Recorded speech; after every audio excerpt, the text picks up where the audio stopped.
Holy shit. I literally just finished recording a video about Nintendo Switch hacking, and the biggest development in the scene happened minutes ago. Kernel access has just been achieved by the Switch hacking team. I don't know these guys specifically. I know some of them, but not these guys.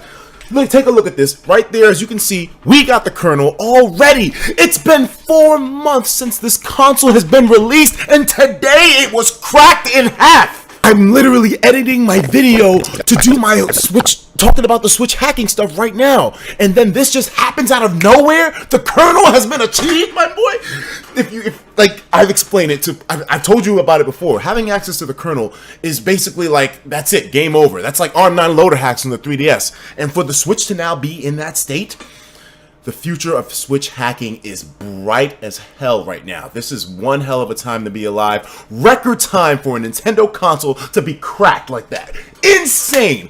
Anyways, back to the video. Remember, the following video you're about to see was like maybe a few hours ago before Switch kernel access was discovered. So, enjoy.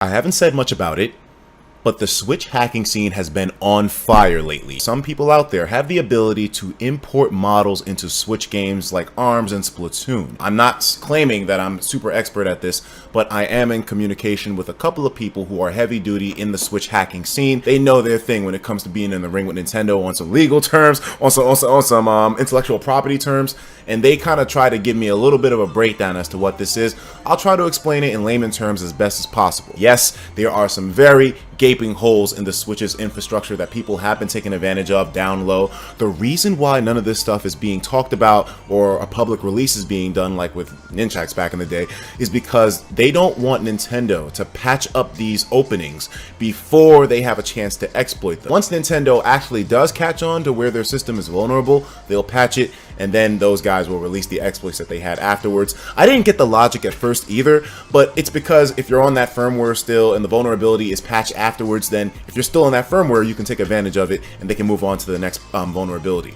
But in terms of what is able to be done right now, they are able to actually get contents from Nintendo's own servers, download them, and decrypt them, which I know is a process that initially was holding back the progression of the hacking scene because decrypting the files could take a lot of work. They didn't really have the way to do it. And at first, the people that I was in communication with didn't really know if they would be able to decrypt it within a good time period or not, but apparently they were, and now they have access to everything. So what that basically means is that everything about the Nintendo Switch right now, even though they don't have kernel access yet, is able to be hacked, downloaded, messed with, tinkered with, and that is the reason why model swaps are currently available. But that's only one aspect of the Switch hacking scene. Another place that they saw some unusual activity, maybe just for Nintendo standards, is that they actually have a lot of monitoring tools to tell Nintendo specific information about your play sessions with the Nintendo Switch. From what he tried to explain to me, Nintendo is now documenting how long you're playing a title and sending that to their servers. They're telling them what games you're playing,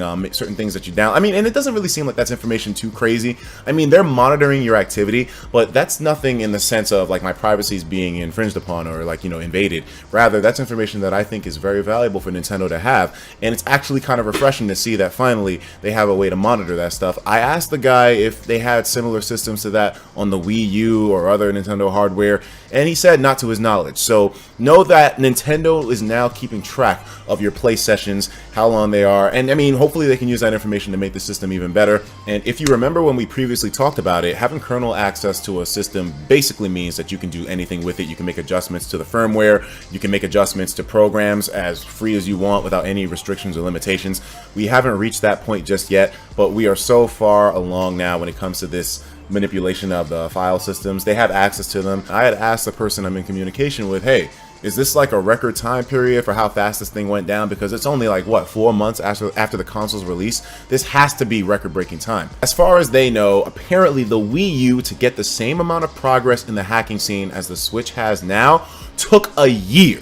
This is the fastest hacking of a Nintendo console in history.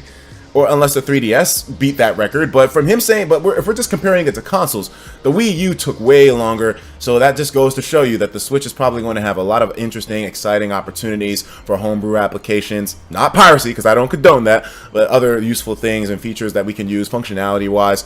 Even though the system's hardware in terms of like pushing raw gaming power is somewhat questionable, I know for a fact that things like Virtual Console and importing other cool games on there is going to be interesting prospect for the Switch. So where does this leave us now as general consumers with Switch hacking? We still don't have a public release because the people who have access to the Switch's internal memory and access to decrypt the files that they're downloading, they don't want to release the stuff just yet. I kind of compared it to just being a circle jerk of niggas who feel good about the fact that they have that kind of information, have that kind of access, and they're just holding on to it. But of course, they're waiting for Nintendo to patch it if they do discover the vulnerability. But we're still nowhere near like a public release. I mean, for the information to kind of be compressed and given to us in a consumer byte package, we would have to like probably wait maybe another like 4 to 5 months. But the fact that they have access to these tools right now is major. And even though we won't be able to do anything with it yet, just know that yes, things are moving forward. I also am curious about them